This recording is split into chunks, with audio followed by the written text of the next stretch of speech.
Hello, everyone. Welcome to the CRCC Asia YouTube Live webinar. My name is Tyler DeVici, and I'm Andy Radelet. We are the admissions team for the U.S., North and South America. So what we want to do in this presentation today is take you through a little bit of information that will help you from this moment until your actual arrival, which is going to be at this point next week. So everybody that should be viewing this session will be arriving next Thursday, May 30th. So we're going to talk to you a lot about some arrival information, things to make sure you prepare before you actually get there, money, phone stuff, everything that we feel is important. And then, of course, when you do arrive, you will go through a welcome orientation. So that's going to be very helpful for your specific location. This is going to be very general. And what we also want to encourage you to do, Andy does have the chat pulled up in the other windows. So please drop in any questions you have about the program, about if we do miss anything that you are wondering about, please just let us know, and we'll kind of just go ahead and jump right into it. Do you have anything else to add? Yeah, and again, even I know there's a good amount of you guys that are tuned in live right now. This will be on our YouTube channel after. So if you're watching this at a later time, not a huge deal. Tyler and I, if you're in touch with one of us, feel free to reach out to us directly, and we'll get back as soon as possible. Perfect. So we're going to share our screen with you. We do have a presentation prepared, so hopefully give us 1 second. It doesn't look too crazy. Okay, so without further ado, like I said before, welcome in to everyone who's viewing this live. We'll just give it 1 second to pull it up here. Let's see here. Okay, this is not what we wanted to do. One moment, please. The first thing we are going to talk about that Andy's going to kind of lead is airport pickup.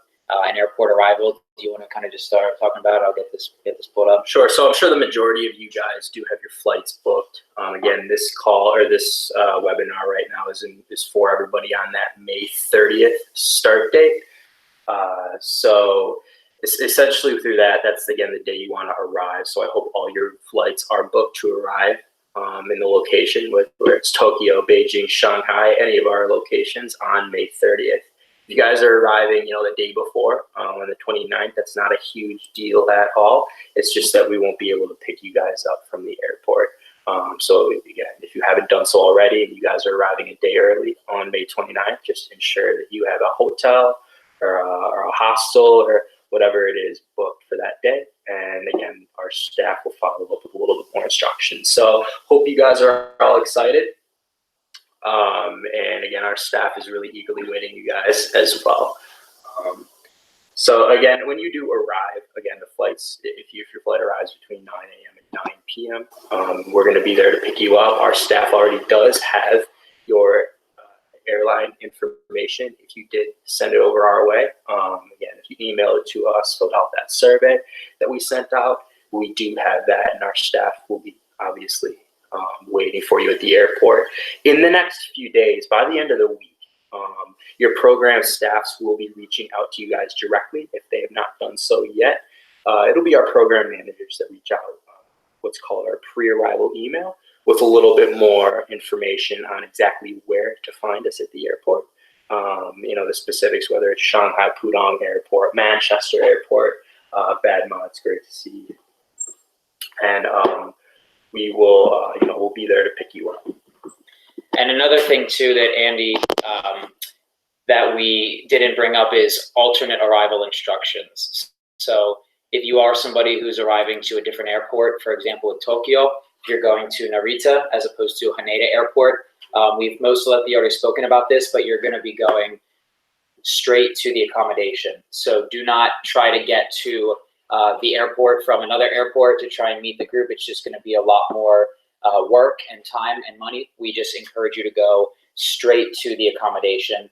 And like Andy said, hopefully all of you at this point have submitted your flights. But if not, we really need you to send that over to us so that we can have all that information for our program team. There we go. Perfect. Sorry, we're just having some technical difficulties with the screen. Hopefully you guys are now able to see this. Yeah, now we just see the airport pickup, pretty self-explanatory. So basically what we can jump into now is the health insurance. So for all the students on our program, we do require you to obtain traveler's insurance. There are a few different ways in which this can happen. The first would be your existing healthcare provider. If they have a travel plan or some type of coverage, that's perfectly fine. Another option would be buying through your university. If you're one of our university partners, you most likely have had to purchase your insurance through them, which is also fine. And we also have a provider that we work with called Envisage that can also provide you with coverage plans for your program duration.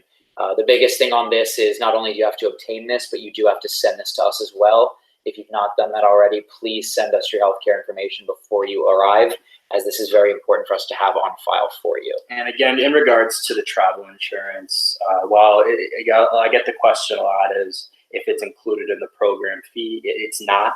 That's for really a number of reasons. The reason we do make it mandatory is 100% for your benefit. If you're in Beijing and you need to go to the hospital in the middle of the night or really any time during the day, international hospitals are, while they're very good, you're going to get the top-notch care, they're very expensive. And these types of insurance policies, traveler's insurance, just like the Envisage policy that Tyler just brought up, it's on our website. It's really only $1, maybe $2 per day, and it's really quite economically feasible, and it's totally for your benefit. Even one visit to the hospital for something like a stomach ache could be hundreds and hundreds of US dollars. So again, really, really good idea to have that traveler's insurance, and we just like to have it on file, again, for emergency cases. So if you lose it, or we need to be there and kind of in touch with with the insurer on your behalf, again, we just like to have it on file. With more hands, the better, essentially. And so the next topic is going to be, we encourage you to access your pre-departure guide. So these are all housed in CareerBridge. Basically, this is a very kind of comprehensive guide that includes a lot of information, what we're kind of talking about today, but also stuff pertaining to your specific location. So each location does have its own pre-departure guide that you can see. I know the screen's kind of going in and out, so we do apologize with that. But basically, if you see the bottom of the screen, it's the CareerBridge portal. When you log on to there at this point, you should all have access to all of the modules. And the module that you want to access is the Pre-Departure Program Essentials module. When you click on that, it will bring you to the Pre-Departure Guide section, where you can basically access your specific location's guide. And like I said, Andy and I both agree, we definitely encourage you to check through this guide. It does contain a ton of information pertaining to your program. At this point, like Andy said, you also should have received an email from the actual program team in your location. If not, we'll definitely have this sent out very soon to you. So that's important as well. So again, with Thursday being the day that all of our start dates are, again, May 30th, I just want to walk through that initial weekend. Obviously, again, your internships will not begin until the following Monday. So, there's a few days of just getting settled and, really our program team's introducing you to, the program, the internship, and just, getting you used to living in the city that your program resides. And so again, you're welcome, or with your arrival on Thursday, we kind of touched on that a few slides back. We'll be there to pick you up. Once we get you from the airport, we bring you immediately back to the accommodation. Again, if you're not utilizing our airport pickup service, that's perfectly fine. In these pre-arrival emails that our staff will send out, they will include, again, information on the specifics of the accommodation, how to get there. If you have any questions with that, please reach out to Tyler and I. We're there to help out. So again, when you get to the accommodation on Thursday, whether it's on us or your own way, you can easily just walk in and check in. There's front desk staff all there, and they all speak English. Whether you're in Tokyo, Beijing, Shanghai, they all speak English. No worries about that. They will be expecting you, and you will need to bring your passport as well as the security deposit. Now, the security deposit amount has to be paid in the home country's currency, and the specific amount will be specified on the pre-arrival email. It does range depending on the location and, of course, the accommodation. But again, just refer to the pre-arrival email. If you've not received that, you'll receive it by the end of the week. So you'll just need those two things to check in. Our staff will, of course, help you out with that and get you squared away.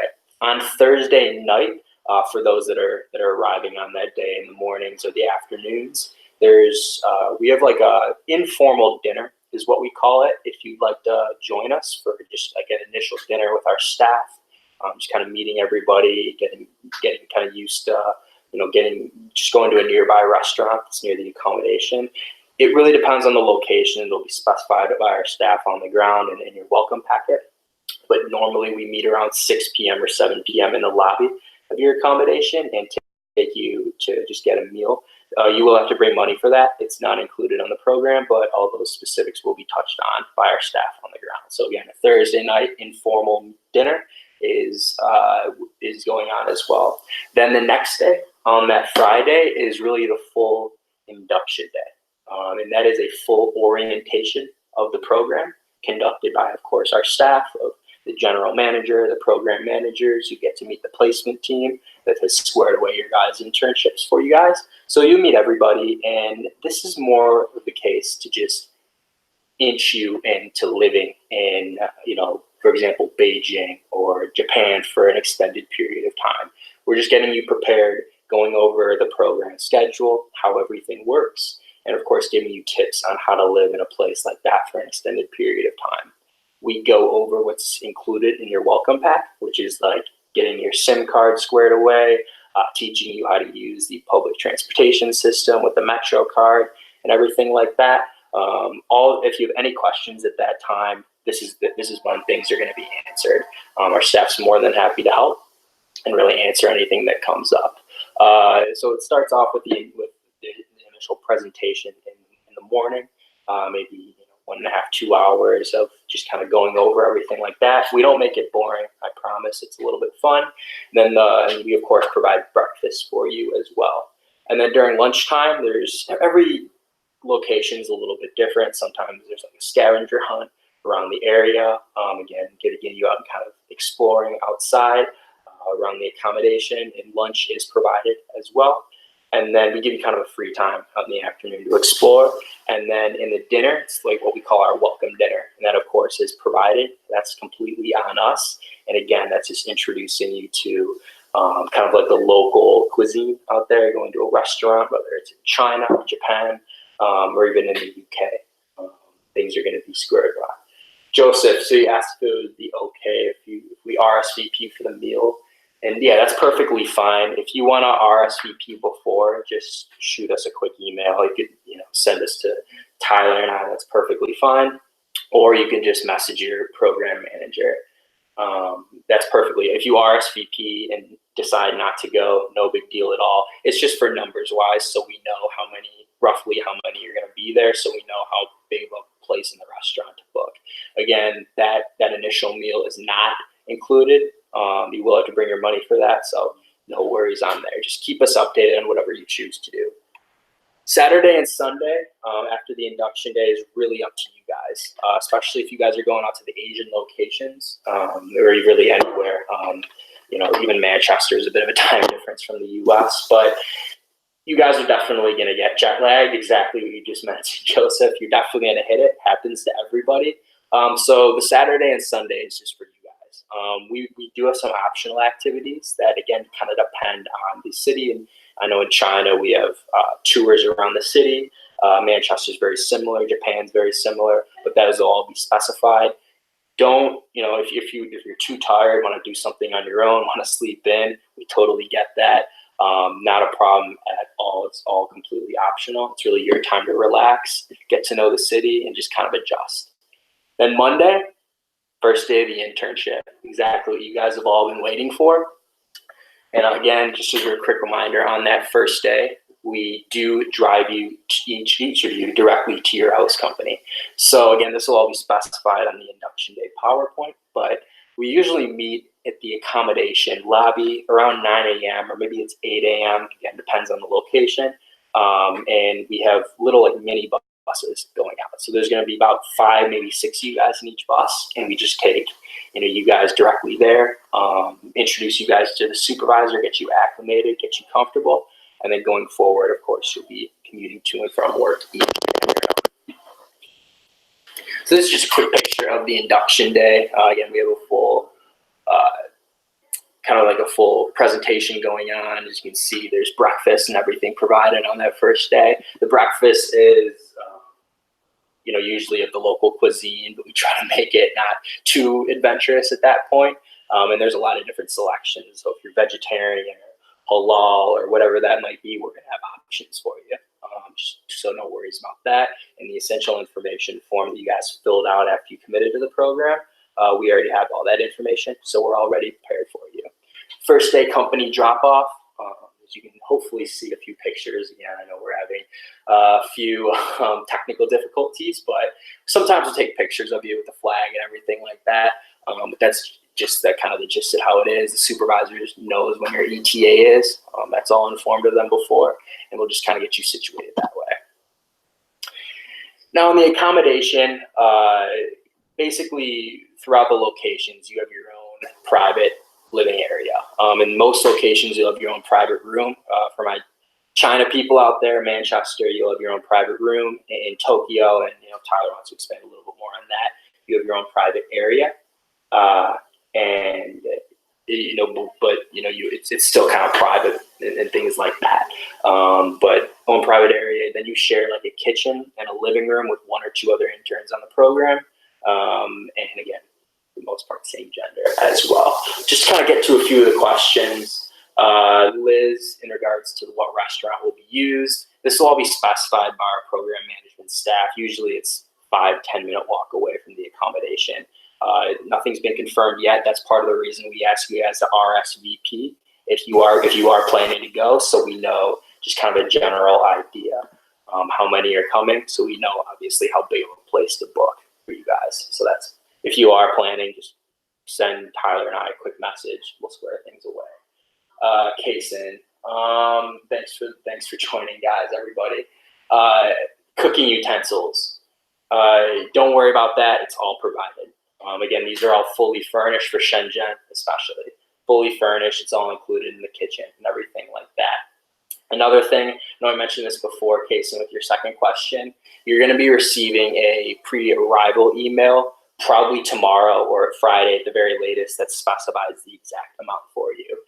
In your case, Kason, again, it's going to be either 800 RMB, maybe 1,000 RMB, but again, it will be specified in that email. Rooming assignments will be determined again within the next week.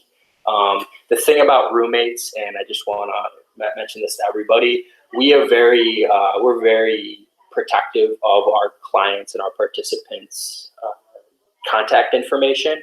So we obviously, once it's confirmed, we'll know who your roommates are. We will, of course, have to reach out to your roommate first to see if we get their permission to share their contact info. But if you would like to know who your roommates are, send a quick email to Tyler and I, and we'll sort things out and kind of walk you through that process. Just send a quick message to either of us, and we'll sort things out. And so I do also want to jump in just to add a couple quick points on accommodation. So another thing is you do want to check the accommodation guide, and you want to see what types of things are provided in terms of like linens. For the most part, linens are provided, but one thing is towels. So with bath towels, they're not provided with all locations, so you do need to check that guide. If they're not provided, obviously you have two options. The first would be to bring them in your suitcase, but since those can take up quite a bit of room, you might just be better off just buying towels when you arrive. There are going to be a few things that you can definitely just buy when you arrive in your location. We will get into that a little bit more later. And like Andy said, the roommates will be arranged when you arrive if that's applicable. Another question, I see James in the chat about the Hakusan deposit for Tokyo. So again, Jamie, please check your guide for that. Not all the accommodations, I believe, have that need for the deposit. You just need to check and see what the amount is if it's applicable. So again, please check your specific guide, because of course we have 8 different locations. They're all a little bit different. So when you guys arrive, you'll notice that our offices are kind of split up through different departments, right? Just like how any company is. We have our main general manager, who is basically, of course, the director of that office. And then the team is split into 2, like I said, departments. There's our business development staff, which are the ones squaring away your placements. They're all company facing and, viewing all you guys' resume and basically getting you placed. Then there's the program management staff. And these guys are really going to be your main support and really your best friends throughout this process. They're the ones who are going to pick you up from the airport. We're going to kind of lead your induction day. The company drop-off is really kind of everybody, because there's so many of you guys coming on, but the program managers are going to be your main support. In the pre-arrival email that I'll kind of bring up once again, it'll be specified either on WeChat or Line to add the PM, the program management account, on WeChat or Line or whatever it is before you arrive. So anytime in the next couple of days when you receive that email on WeChat, for my China people out there, please add the program management account and feel free to reach out with any things like that, or of course come to Tyler and I. They'll also be scheduling weekly check-ins, just like how your professors at your university have like office hours. This is exactly what these are. So it'll all be specified. Kind of depends on the location and the program management and kind of squaring away their schedules, but probably once a week for maybe 2.5 hours or something like that, you'll have these check-ins, which are very, like I said, similar to office hours, where you can just stop by, talk about something you saw around the city, something you did in your internship. If you have any concerns or anything like that, feel free to bring them to them at that time. If there's any pressing concerns, again, never hesitate to shoot them a message. They're your biggest. They're going to be checking in on you probably regardless. Every couple of days, sending you a quick message. Hey, how are everything going? If you ever want to chat about anything, that's what they're there for. And you'll also be given on this pre-arrival email again the emergency phone number. This is again, if someone answers that 24 hours a day. If you really need to go to the hospital or in a really tricky situation, never hesitate to give them a call. When I was a program manager, I had that phone on me. The ringtones are very, very loud. It'll wake the program managers up. And again, that's what it's used for. So again, program management team, you'll get to know them well. They're really there to support you and help you throughout.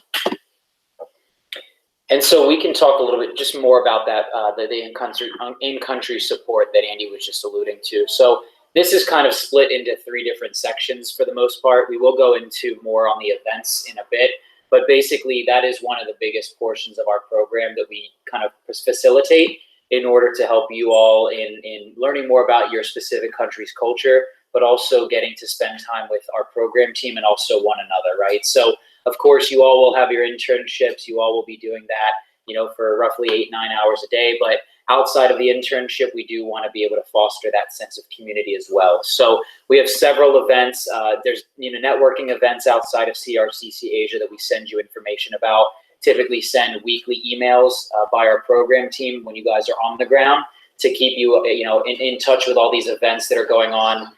They're by no means mandatory, but of course we do definitely recommend you check them out. There are a lot of fun topics. Again, I'll go into more specifics in a moment. Another one of the biggest ones is, of course, that 24/7 emergency support, like Andy said. We do have the full program teams. They all have that designated phone number that anybody can call if needed.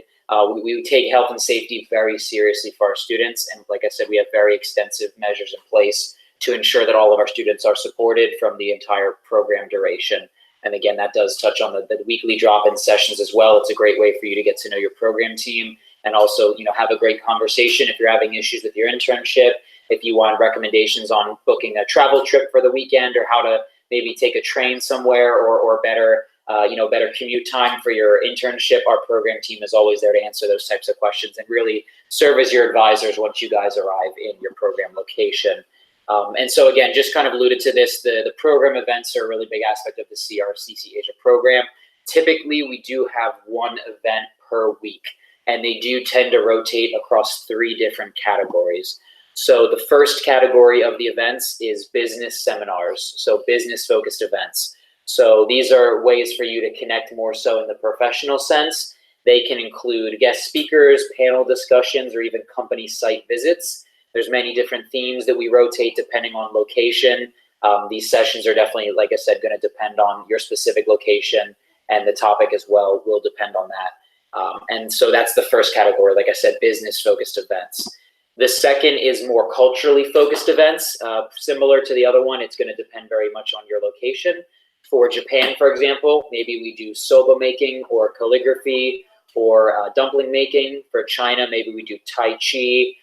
There's many different cultural events in Manchester. Sometimes we do visits of the sports stadiums. It really just depends, but these are great events, like I said, for you to connect with the community and to connect with your culture of your new home for the next few months. So definitely encourage you guys to check these out. That, you know, these events are included in your program. So again, a great way to meet people and also to enjoy yourself while you're there. And the third topic is also volunteering events. So we obviously want to give you guys the chance to be a part of your community that you're going to be living in, and that also includes service. So if you're interested in taking part in the volunteering event at the food bank, or playing, you know, with the children at the after school care or a festival and anything along those lines as well, we do quite a bit of that as well. And just to touch, really quickly on some of the questions, Jamie and Badma, this video will be saved on our YouTube profile after, so feel free to rewatch it. We kind of wish we weren't having the technical difficulties that we are now, so many apologies, but feel free to watch this. It will be up on our YouTube page pretty much immediately after we're done here. Yes, and you basically just use the same link that you're using now, and it will automatically get you to the saved video. So thank you guys for the questions.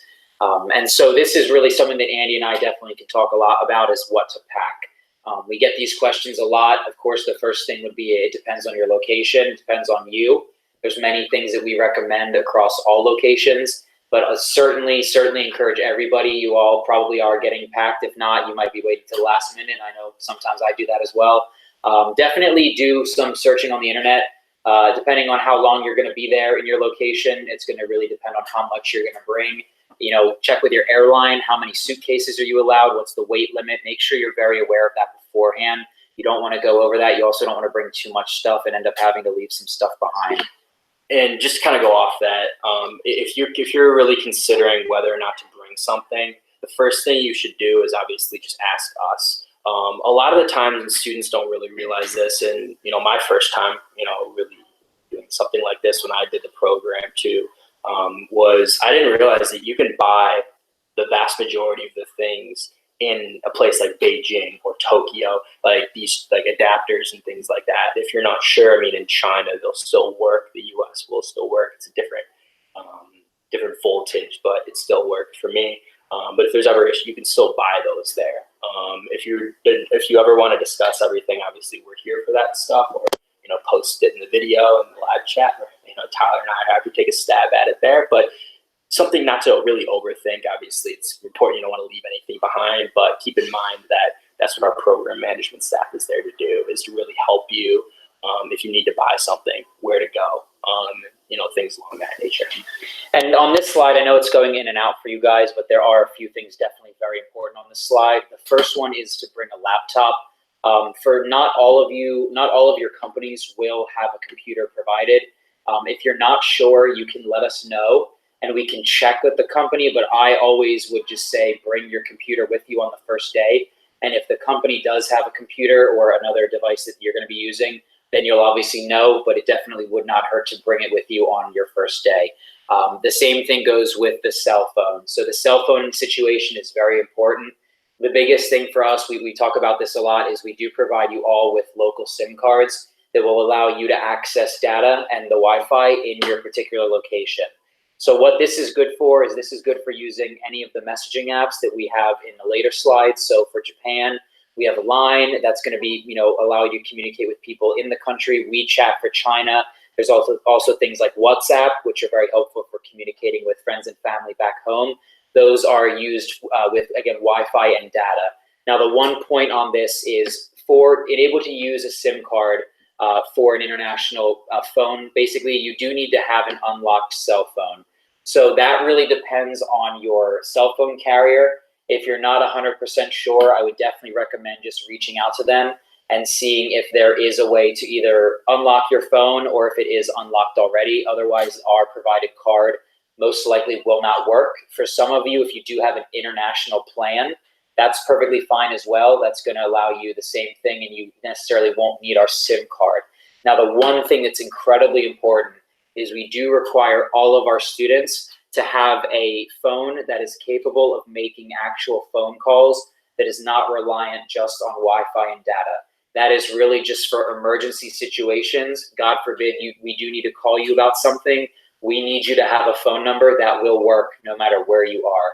So again, make sure you do have that. So the most likely would mean, again, keeping your existing plan, making sure it's unlocked, or having a travel plan that it does allow, at least does allow you to make calls as well. And just going off of that, we're going to give you guys a SIM card no matter what, even if you do have an international plan.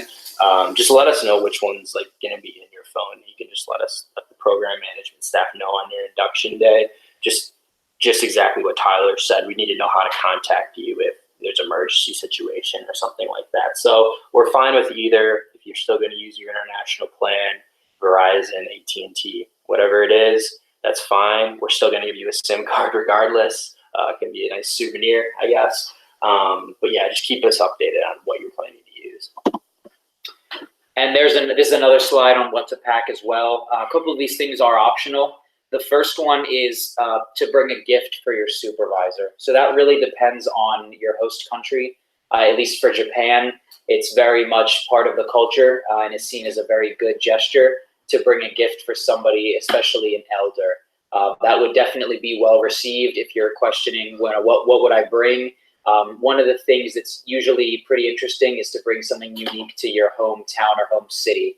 So for example, if your hometown is known for its chocolate or its coffee or a particular tea or something, just kind of, again, a little gesture, not mandatory by any means, but it definitely would be received well if you do choose to do that. Yeah, and again, it really depends. If you forget to buy a gift for your supervisor and you're on the plane, it's not a major deal at all. So don't overthink that. Again, if you want to, great. Don't feel it's like a complete necessary. It's just an idea. So don't worry about that. I mean, obviously, I think we always recommend if you do have at least one formal outfit. Every company's different. For all my law firm people out there, obviously those are a little bit more formal. For some of the people out there working in like a tech firm, business casual, even casual or something, it should be specified in the placement information plan. If you ever want to clarify, just ask us. We always recommend at the very least just bringing one formal outfit, whether it's a suit or business outfit, whatever it is, for like these networking and business events, or there's other networking events going on that maybe we're not running out in Beijing or Shanghai or Tokyo, things like that. So that's what we always recommend, bringing at least one, and then the rest could be simple, business casual, things like that. With like deodorant and toiletries, obviously, I'm sure you guys would bring those anywhere. You can, of course, buy more in a place like wherever you're going. In China, as someone who used to live there myself, deodorant can be a little bit difficult to find, as it's not as used as much as it is out here. That's again what our program management staff is for, helping you guys find an international grocery store where you can find it. And you'll have your pick of the American brands and things like that. Prescriptions, obviously, definitely want to bring those, especially if it's something every day. We leave that with you guys. If you forget it, there's really not much you can do besides shipping it. So just we'll kind of leave that with you. And then most importantly, if you want to get into the country, you need to bring your passport. For China people, for the UK, there's visas and things like that are going to be in your passport. For those going to Tokyo, American citizens primarily, going to Tokyo, Seoul, there's you can just really get in with your U.S. passport, no visa required. But no matter where you're going, don't forget that. So just keep that in mind. And just to backtrack as well, back to the clothing situation, we do get this question a lot. So at this point, most of you are placed with your company. When we did confirm your placement, we did send you, or will send you very soon, your placement information plan. So in this placement information plan, it should include your company's dress code. So please refer to that when you're considering the outfits that you're going to pack to wear to work every day. If you're not sure, please let us know. And another thing you can do is also do some research on your own. For example, business attire might be a little bit different in the US versus Japan. So that's just one thing you do want to be a little bit aware of, again, because you need to know what you're going to be wearing. If you're not 100% sure, in most situations, it might be okay to just dress a little bit more professional than you might need on the first day. And then if you arrive and you see everybody's a little bit more casual, you can obviously then just follow the lead of your coworkers. Another point is back on the toiletries perspective. So Andy, of course, brings up the great point. You can buy a lot of similar brands in our locations like Japan, China, the UK. If you are somebody who's incredibly brand loyal, for example, if you are very keen to have a certain type of face wash that's sensitive, or you need a certain type of deodorant, I personally, I know Andy would probably agree, I recommend bringing enough for your entire stay. Just because if you are worried that, okay, I really need this brand of face wash, chances are you might not be able to find it because if it's so specific. So I recommend bringing enough for your entire stay. If you are going to bring liquids, please pack them in a plastic bag. If you have like a space bag or something, or any type of Ziploc bag, definitely please pack that in your suitcase, because otherwise, if it does spill, your stuff's going to get all messed up. So just be aware of that as well. And like Andy said, the prescriptions, please check your provider. If you do need to provide some type of immigration certificate, some countries are much more strict than others. Make sure you're aware of what you need to provide so that you can get your medicine into the country legally and won't have any questions or issues when you get through customs. So another question we do have from Jamie. So when should we expect to receive our placement dress plan? So everybody, again, when your confirmation was sent, you did receive the placement information plan. Now, if it does not include your dress code, please send us an individual email. So if you're working with Andy, please send him an email. If you're working with me, again, please send me an email and just say, hey, my placement plan does not include my dress code. We will follow up with your company and we will get you that information so that you know what to pack, again, before you arrive. Thank you, Jamie, for letting us know of that. So the next slide, again, you guys probably aren't even able to see this, but we have something we talk about a lot in our program, which is the 5 key learning objectives. You will hear about this a lot, and we're not really going to touch on it too much because they do review this a lot in orientation, but it's essentially the 5 objectives that our programs are pretty much centered around. So those include things like employability, cultural agility, country-specific knowledge, sector-specific knowledge, and global connections. And the entire premise with these 5 objectives is that by participating in the CRCC Asia program, we are hoping that you do improve upon all of these areas during your internship, so that when you complete the program, not only do you have some great work and great international experience under your belt, but you also hopefully have improved in several of these areas that will, again, assist you in your career preparation and your future career, whether it be domestic or international. So you guys should all have received access to Career Bridge, and it's something that we receive a lot of questions about. Is it mandatory? What's this for? Things like that. Basically, Career Bridge was created for the sole purpose of, again, your guys' benefit. An international internship is really such a unique experience, and especially when you guys arrive out there, it's going to be like sensory overload with beginning your internship, which for a lot of you guys is going to be your first internship ever. Not just, and you're going to a place so internationally and so out there. It's going to be a lot. A lot of you guys are going to the place that you've never been to. So Career Bridge is really designed to kind of provide you with some tips and really kind of content to help prepare you, both from the pre-departure side of things. Of course, it does include the pre-departure guides that I know we touched on before.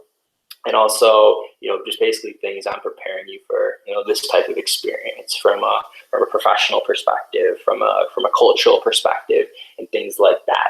Now, when you guys arrive, you guys are going to be given access to a few more courses, so to speak.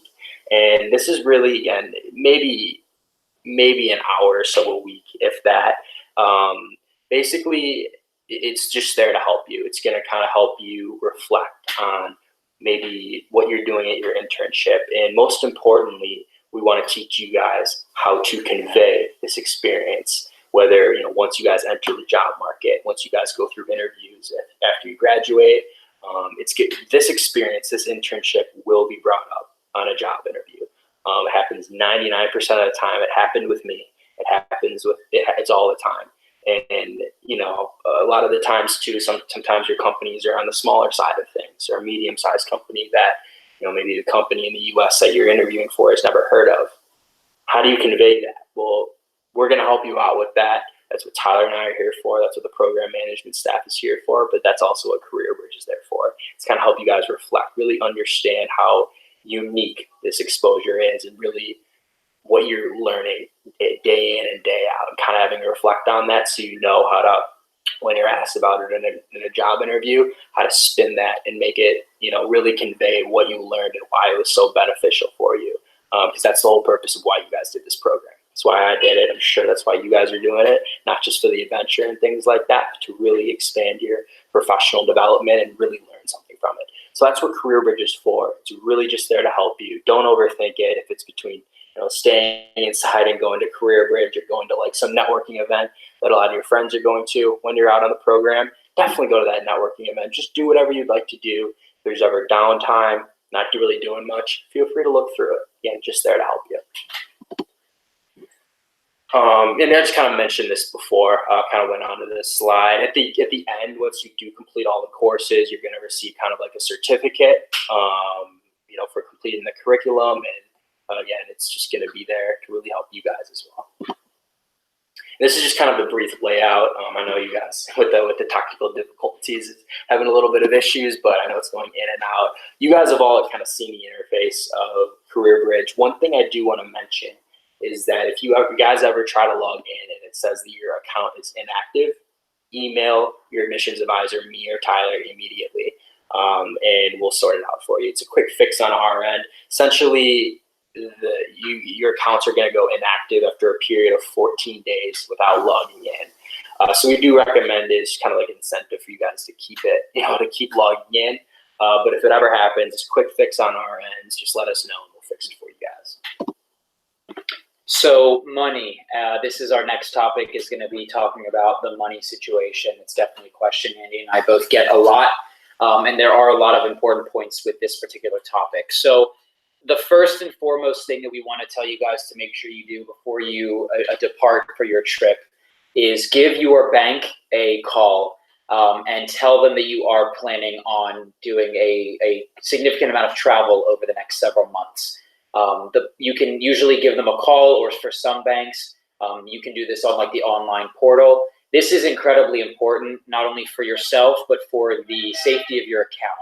So essentially by notifying the bank of travel, they're then going to know, okay, well, this person is going to be in Japan for 2 months. So when we see a ATM withdrawal in Tokyo, we know that it's basically most likely them, right? It's not this suspicious activity that we then need to close out the account immediately. You always want to notify the bank again ahead of time because they need to know where you're going to be. If you're going to be traveling to other countries after your program, which is, again, perfectly fine, just, again, notify them of all the places that you are going to be and for how long that is so that they don't accidentally shut down your account while you're there and then you're having an issue accessing your funds. For most locations, your best bet for accessing cash is going to be at ATMs. China is a little bit different. I know Andy's going to talk about kind of the WeChat Pay, but with Japan, for example, they're still a country that's incredibly based still on cash. What I recommend is check with your bank in the US and see the types of currencies that they can convert for you. Most of the time, they're going to have all the major currencies, for pounds or euros, and then of course RMB or money for Tokyo, so yen. This is going to pretty much give you the best conversion rate before you arrive.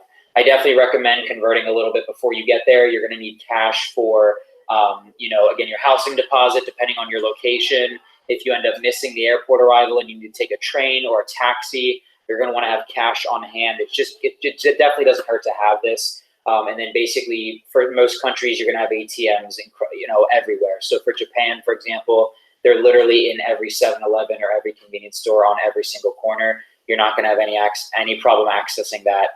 You do just want to check with your bank and see what their policy is. If they have a partnership bank in your destination, that's obviously a good sign, because what that would mean is you might be able to go to this partnership bank and make withdrawals straight from your account, or maybe they allow you 2 ATM withdrawals each month without incurring any additional fees, which is also a great option. So definitely ask around, see what the bank allows for in terms of how many withdrawals they allowed, if you're going to be able to use your credit card without any additional fees. Again, it really depends on the bank and it really depends on the country. So we encourage you all to do a little bit of this, digging on your own and see the information that you can find for your specific location.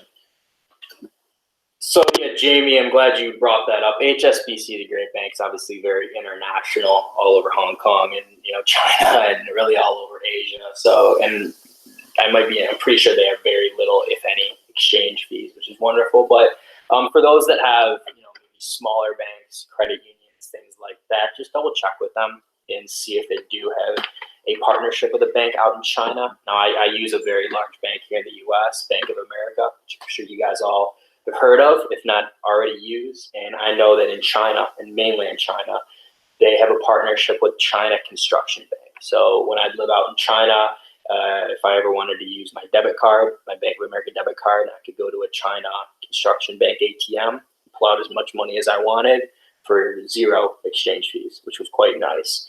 Now, I could still use that card at other Chinese banks like Bank of China, ICBC, things like that. There was a very small fee attached with it, but I was still able to get cash out and things like that. Now, more so specifically for China, people going to China, Beijing, Shanghai, and Shenzhen, listening to this video, I'm sure you are aware, you may be aware, if not, but WeChat Pay, these digitizing payments very similar to Apple Pay that is here, is really kind of taking over the market. Now, cash is still perfectly fine to use out there, but when you get out there, you'll notice that no one's really using cash anymore. It's all over your phone. Now, setting up a WeChat Pay account, there is a requirement that you need to have a Chinese bank account. And that's something you obviously have to be in China to be there and open up, and that's something to be able to help you with. Our program management staff will touch upon this very, very thoroughly when you do arrive. And a very common question I get asked is, what is needed to open up a bank account? And it's very simple, just your passport, which obviously contains your visa. And then some banks, not all banks, but some banks do prefer kind of like a second form of ID. So like your driver's license and things like that. And that'll be everything that you need to open up a Chinese bank account. But again, you can't do it here. You have to do it in China. And like I said before, to reiterate back, that's what our program management staff is there to do, is kind of help you out with that stuff. If you don't want to open up a WeChat account, or a WeChat Pay account, that's perfectly fine. You'll survive perfect out there just using cash. It's really kind of up to you and really your preference. So the next slide is just a couple apps that we do recommend downloading depending on your specific location. So to start off with, China. So WeChat is the #1 app across most China locations. So this is great for messaging. You can do video calls, phone calls using data or Wi-Fi. If your family wants to download it as well, that's a great option as well. Another big one that's really popular across a lot of international locations is WhatsApp. Pretty much the same thing. You can do phone calls, video calls, on Wi-Fi, on data. You can speak with your family, at a time that's convenient for you. This is a great app to have. Line is another one. Line is really kind of Japan focused. It's like the WeChat of Japan. So it's definitely a country specific one. And then there are also a few other apps that we recommend downloading in terms of like learning a little bit of the language before you get there or while you're there. Not 100% necessary, but for example, living in China or Japan or Ho Chi Minh City or Manchester's a little bit different because it's English, but learning a little bit of some, the common phrases of your local language is very helpful and beneficial. Obviously, you're not going to become perfectly fluent in the span of only a few weeks, but it is very helpful to know how to say good morning or, can I please have the menu? Where's the train station? These are all things that you can learn by simple memorization. And some of the few apps that we recommend are Duolingo, Memrise, Busuu. These are all free apps and usually on both Android store or the Google Play Store and also Apple. And then another great one to have on hand is the Google Translate app. Very self-explanatory, helping to translate key phrases, and it also has a really interesting feature in that you can basically take a photo with your phone camera and basically it will use AI to try and translate the phrase on a menu or on a instruction manual. So very helpful with that as well. And also Google Translate, very quick add-on. Google Translate is the only Google app that works behind the firewall in China. So feel free if you are going to China to download Google Translate. I do, there's others out there and things like that, but Google Translate should work. And it looks like we have a few questions. Definitely want to try and jump through with them. So Irene is talking about the Suica card. Basically, I allow us to buy 1 day passes instead of pay as we go. Irene, I'm honestly not 100% sure on that. If you bought a 1 day pass, it most likely would not be on your Suica or your Passmo card. You would just receive a temporary 1 day pass to go to wherever. So if you arrive at, say, Narita Airport, for example, and you're needing to get yourself to the accommodation, you're probably better off just buying the 1 day pass, because we'll give you your Suica or your Passmo when you actually arrive in the location. A couple other questions. So with Dean Capitano, are there any updates on language lessons in Japan? So we don't have that currently for the program. That's only right now in our China locations. We don't have a Japanese language component. So if you are interested in learning more, maybe downloading Rosetta Stone or doing a couple of the opportunities there, and potentially checking that out as well. So very quickly, in regards to your question, Kason, basically you are arriving in Hong Kong. That's where we asked you to fly into. You will be unable to go into Hong Kong during the duration of the program. For the Chinese visa, I know you received it back. It is single entry into mainland China. So what that means is you get that single entry, and that's it. So once you leave, you can't get back in. Again, these visas are, as you well know, it's a very specific type of visa that allows you to be out there legally on our program. It's not a tourist visa. It's not a family visit visa. It is very specific to this program.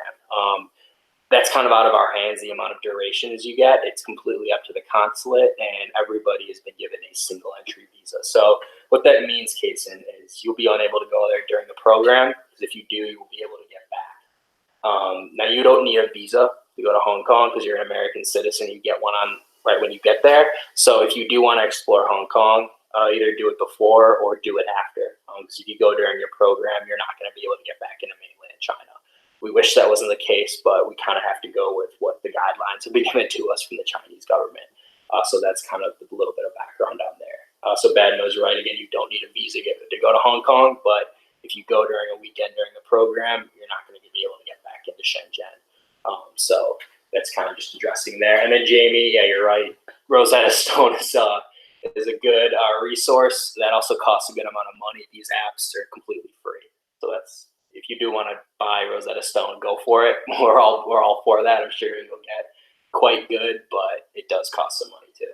And another quick point on the visa that Andy just mentioned, specifically for my students in Japan, for all of the U.S. citizens and a couple other countries as well, we've talked about this already. You are able to enter into the country for a stay of 90 days without obtaining the visa. So at this point, all of you should be set.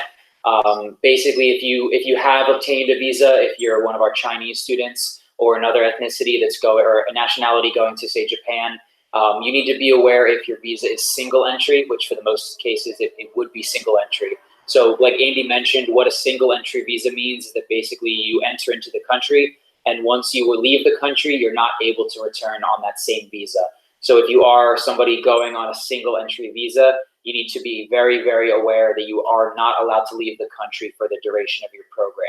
If you're planning on traveling to other countries, leave that until after you arrive, because once you leave, you're not able to get back in. And at that point, there's really nothing that we can do because we've given you very specific instructions. So please be careful on that. Yeah, again, the reason we're able to operate these programs out in these countries are obviously permission from the respective governments. And we just kind of have to abide by what we're given. I know it can be kind of a bummer, like in your case, visiting Hong Kong, but feel free to do it before or after. So Irene, I want to just touch upon your question. Thanks so much for asking. For example, we always try to do our best kind of squaring you away for your internship. The majority of people, like, let's just say if you go in, the first 2 weeks and, you really aren't liking it, not really vibing, there's not really a specific deadline. We are able to switch you out though. If something comes up or you don't like something about the internship, voice it to our program management staff. And we're going to walk you through it. If we don't like doing it, but if there's no other alternatives and things are out of our control, this very rarely happens, but we are able to make the switch. Again, we really encourage you to kind of hold tight power through at least for the first week or so. Because again, that's the whole purpose of the international internship as well, is that first week, it's very possible they're just trying to get to know you. They're trying to see what you're capable of doing, and things like that. So we really hold you, there's really no deadline, but if no other options are accountable, we are able to make the switch. So again, that'll all be discussed, of course, during the induction day. All right, and again, just trying to recap again, I understand there's a lot of talk with like the Hong Kong and the China visas. We don't operate the program in Hong Kong, so all of our programs are in mainland China. And again, we've given you guys the visa that we've been instructed to give, which is a single entry into mainland China. So going to Hong Kong, you do not need a visa. You're completely right, but on the visa in the mainland China that you're on, it is single entry. So once you get into Shenzhen, you have to stay there, and once you leave, you can't get back in, and that includes Hong Kong. And another point, again, you guys aren't able to see the slide, but one thing that you'll definitely hear a lot about if you've ever traveled is the idea of culture shock. It is something that is pretty subjective. It does affect everybody a little bit differently. There are different levels of culture shock. There's culture shock when you actually arrive in your brand new location. Everything is super brand new. It's super exciting. There's a lot to kind of keep your mind very occupied.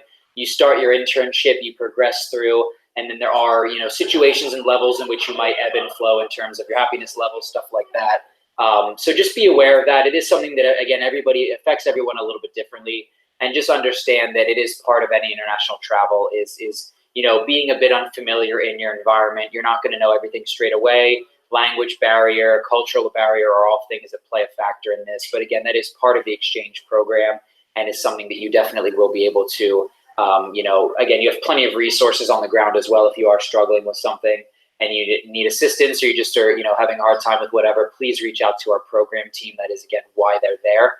One of the unique things about our program is that you kind of face culture shock on two ends. So, of course, the first one is simply you're going to a new country. You're experiencing a brand new culture, new language. But one thing that's pretty unique to someone doing our type of program is that you're also getting work experience. So that in itself does provide its own series of culture shock as well, because you're in a new office environment with a brand new company. You're just getting to know your supervisor and your coworkers. You're having a commute depending on where your accommodation is relative to your office. You're having a commute. You're really just starting up a brand new job, and that also does provide its own challenges, but also opportunities to explore, to learn, to grow, and to again really become a better individual in terms of not only a professional sense, but also as a global citizen and as your new cultural competency as well. So that's very important. And one last thing, guys, want to also make sure you check out our CRCC Asia pre-departure Facebook page. We should have sent an email out to everybody. If you have not received that email, you can just, if you have a Facebook, just feel free to search CRCC Asia pre-departure. It is a closed group. You do need to ask for permission to enter. One of us can simply invite you if you do request access to join. I know it's been very busy the last couple weeks with everybody kind of just posting their program dates and looking to try and start meeting people before your actual arrival. That's obviously excellent. Definitely encourage you to do that. We do monitor this page, so this is definitely our official page. We do sometimes post information, but this is mostly for you guys to try and get to know one another before your actual arrival, and just a great way to kind of meet people before you actually get there. So again, please feel free to request access to that. And honestly, the last slide, if you guys are able to see it, is just some more information about our various pages. So we have the Facebook page, we have a Twitter, we have an Instagram as well. If you guys want to follow us on Instagram, CRCC Asia. This is where we have everyone post their travel photos, their program photos. While you guys are on the ground, our program team can talk to you about this as well, but we definitely encourage you guys to send us your awesome photos. If you go visit, the Great Wall, if you go visit, Kyoto or anywhere great in the world, we want to see your photos. We want to post them. We want to see our great interns out exploring and enjoying themselves every step of the way. And the biggest thing is we know we obviously cannot fit every single piece of information, in an hour presentation. I speak for both Andy and myself when I say that, we are literally here to help you guys with anything. We've worked together very closely over the last few months. It's been an absolute pleasure. we do want to serve as your resource from now until you literally leave for the event, for the program. And we basically leave you in the very capable hands of our program team on the ground. So in the next week and a half, guys, please feel free to send us any additional questions. If you need to book a phone call, we can work with you to do that as well. Make sure you're on top of everything. Make sure you've submitted everything, your airport, your flights, your insurance, your visa information if needed. Make sure that's all sent over to us, guys. And if you aren't sure, just feel free to double check, and I'll just give Andy a moment to close out as well. Yeah, you guys, all of you guys, no matter where you're going, you're about to have really an experience that's going to stick with you on a personal level, but really on a professional level for the rest of your life. Make the most of it. We're really just giving you guys the platform to experience one of these cities, one of these cultures, one of these business environments in a really unfiltered way. So we're there to help you. We're really there for you every step of the way. I love giving advice. I love living abroad in Asia. I'm more of a China guy. Tyler's the Japan. So we have experience out there. We know exactly what it's like for you guys out there. We're there to help you every step of the way. My biggest advice to all you guys is you're going to meet people on the program. All you guys live together in the same accommodation. Sometimes Shenzhen, for instance, has 2 accommodations, but they're very close to each other. You're going to meet a lot of people on the program. You're going to meet our staff. You guys are also going to be, obviously in a work environment where you're going to be meeting people. Our staff is also going to help promote other networking events that are going around the city. All these are major international economic powerhouses. There's a lot of expats out there. There's a lot of fascinating people, fascinating things being done. Go expand your network. We give you all business cards too. Make the most of it. We give you a lot, like 250, 500, something like that, more than you need, but it's for a purpose. Make the most of it. We're there to support you, and never hesitate to give us a call, at our office or anything like that. We're really there for you, and we're all kind of jealous too. We'd love to be out there with you guys. We're there to support every step of the way, and we're excited for you guys. And also to just echo the point of Andy. So, of course, the internship component, very excited for you guys all to start with your companies. If you've not been placed yet, do not worry. Again, you will be placed before your arrival, so don't worry on that. The biggest thing is, of course, you're learning so many, valuable skills and experiences in the internship. But if you do think about your total day, if your internship is, 8 hours, that is really only 1/3 of your day. So make sure you're also making the most of your time outside the internship. So like Andy said, take part in the optional CRCC Asia events. They're planned to make you guys enjoy yourself even more.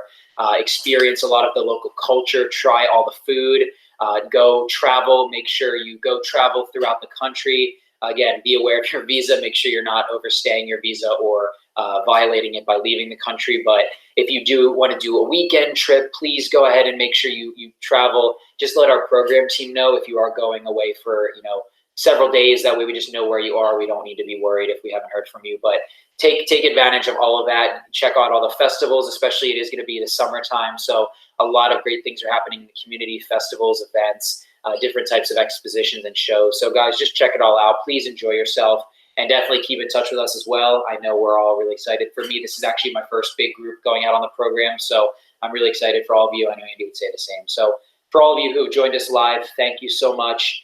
We appreciate all the questions. These were great. If you have anything else in the meantime, again, always send it our way, and really appreciate your time today. So this video will be available right after, just very shortly after. So thanks a lot, guys. We're always here. We've said that a million times, but we really are. Never hesitate to let us know. You're about to have the sun of your life, that's for sure. Thank you guys so much. Enjoy the rest of your week. We'll talk to you soon, okay?